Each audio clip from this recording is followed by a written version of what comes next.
শুনতে অবাক লাগলেও তিউনিসিয়ায় শুধুমাত্র খবর দেখতে অস্বীকৃতি জানানোর কারণে একজন নাগরিককে ৬ মাসের কারাদণ্ড দেওয়া হয়েছে। এই ঘটনাটি নিয়ে দেশটিতে ব্যাপক চাঞ্চল্যের সৃষ্টি হয়েছে। আলোচনায় উঠে এসেছে একাধিক গণমাধ্যমে। বিষয়টির নেপথ্যের ঘটনা নিয়ে বিস্তারিত থাকছে লিমা সায়ন্তীর ডেস্ক রিপোর্টে।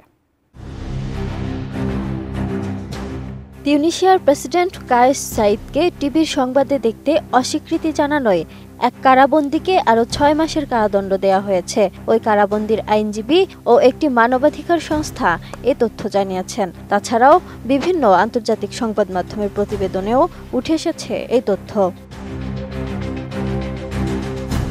ওই বন্দির আইনজীবী আরও জানান, প্রথমে এই বন্দির বিরুদ্ধে রাষ্ট্রপ্রধানের অবমাননার অভিযোগে তিউনিসিয়ার ফৌজদারি দণ্ডবিধির ৬৭ ধারা অনুযায়ী মামলা করা হয়। পরে মামলাটিকে রাজনৈতিক রূপ না দিয়ে সর্বজনীন শালীনতা লঙ্ঘনের অভিযোগে রূপান্তর করা হয়।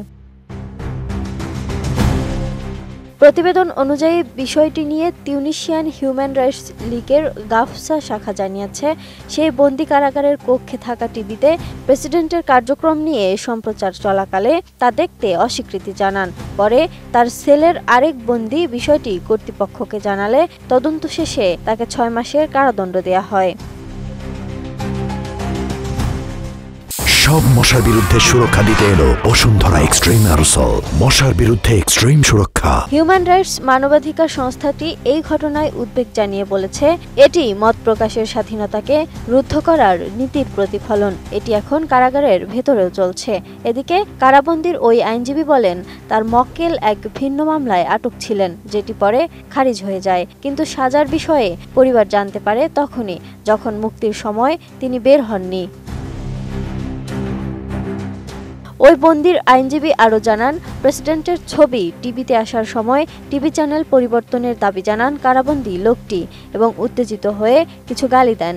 তিনি মনে করেন প্রেসিডেন্ট সাইদের কারণে তার জীবন নষ্ট হয়েছে, কারণ তিনি ইতালির সঙ্গে একটি চুক্তি করে অনিয়মিত তিউনিসীয় অভিবাসীদের ফেরত পাঠানোর প্রক্রিয়া শুরু করেন।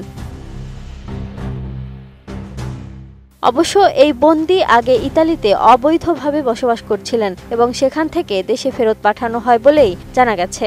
২০১৯ সালে নির্বাচিত প্রেসিডেন্ট কায়েস সাইদ ২০২১ সালে ক্ষমতা দখলের পর ডিক্রি জারি করে দেশ পরিচালনা করছেন। স্থানীয় ও আন্তর্জাতিক মহল তিউনিসিয়ার ক্রমবর্ধমান স্বাধীনতা হ্রাস নিয়ে প্রতিনিয়ত উদ্বেগ প্রকাশ করছে। এই দেশটি একসময় আরব বসন্তের সূতিকাগার হিসেবেও বিবেচিত হতো। Lima Sayanti, desk report, 18 news.